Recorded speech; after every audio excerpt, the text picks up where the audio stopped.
সেটা বের করে নাই। তিনি তার সাংবাদিকের মাধ্যমে আমাদেরকে বিভিন্নভাবে বোঝানোর চেষ্টা করেছে যে না আমি সেখানে না করতে আমি নিষেধ করি, কিন্তু কার মাধ্যমে কার বুলেট থেকে বুলেটটা ছুড়েছে সেটা আমাদের মাঝে এখনো দেখায় নাই।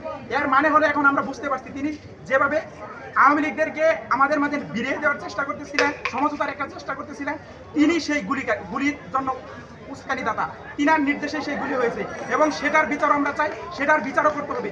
এবং টাঙ্গাইলে যত ইউনিয়ন থানায় আমাদের ভাইদের উপর বাইরে আক্রান্ত হয়েছে, যারা এই আক্রান্ত করেছে তাদের সকলকে গ্রেফতার করতে হবে এবং অনতি বিলম্বে গ্রেফতার করতে হবে।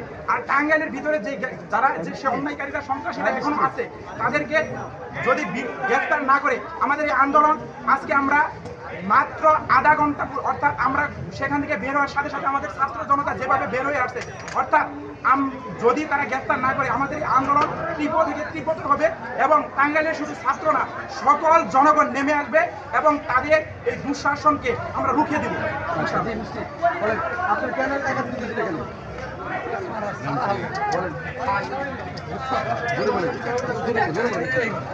আমাদের আজকে সকালবেলা ইউনূস স্যার করেছিল এবং মেসেজ দিয়েছিল যে আজকে শহীদদের আহত এবং নিহত যারা আছে তাদেরকে কিছু আর্থিক সহযোগিতা দেবে। তো আমরা যারা ছাত্র প্রতিনিধি আছি আমরা সেখানে যাই, যাওয়ার পরে ওখানে আমাদের ছাত্র প্রতিনিধি থেকে 4 জনকে ওখানে বক্তৃতা দিতে দেয়। তারপর পর্যায়ক্রমে ওখানকার যত আছে ব্রাক ব্যাংকের কর্মকর্তা এবং আরও কয়েকজনকে বক্তৃতা দিতে দেয় এবং পরবর্তীতে একজন করটিয়ার যে একজন চেয়ারম্যান ওনাকে বক্তৃতা দিতে দেয়। কিন্তু আমাদের কথা হচ্ছে ওই করটিয়ার চেয়ারম্যান ওনার নির্দেশে ওনার যে সাংবাদিক ছিল তারা আমাদের উপর হামলা করেছে। তাহলে এই বিষয়টা তো অনুসারের জানার কথা। এরকম আওয়ামী লীগের একজন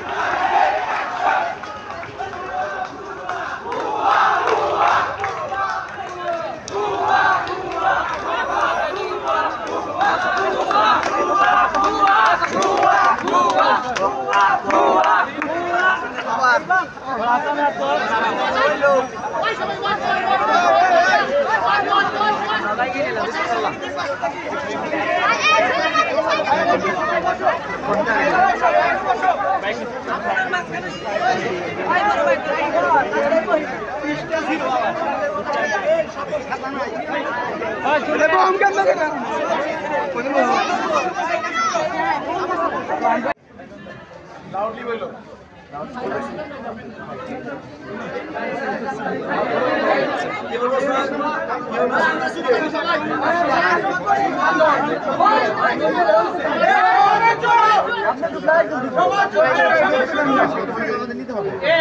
কথা বলেন না প্লিজ।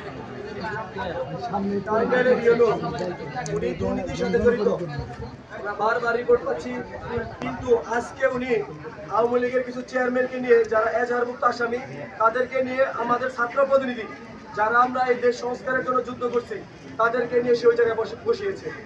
বসানোর পরে ওই জায়গায় যারা বক্তৃতা দিছে, যখন আওয়ামী লীগের এক চেয়ারম্যান বক্তৃতা দিতে গেছে তখন আমরা সব ছাত্র প্রতিনিধি উঠে এসেছি।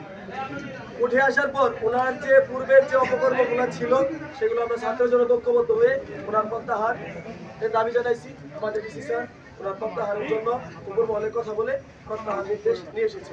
এখন উনি আমাদের সকলের সামনে, ছাত্র জনতার সামনে ক্ষমা চেয়ে চলে যাবে।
আমার অবশ্যই উচিত ছিল অত্যন্ত সতর্ক থাকা, সচেতন থাকা এবং ছাত্র জনতার যে পালস, যে ইমোশন, আবেগ, সেটাকে বুঝতে পারা এবং আমার যেন কোন রকমের ইচ্ছাকৃত অথবা অনিচ্ছাকৃত ভুল না হয় সেই ব্যাপারে আরো বেশি সতর্ক হওয়া উচিত ছিল অবশ্যই। এবং আমি সেখানে ব্যর্থ হয়েছি, কারণ আমার অতটুকু সতর্কতা ছিল না।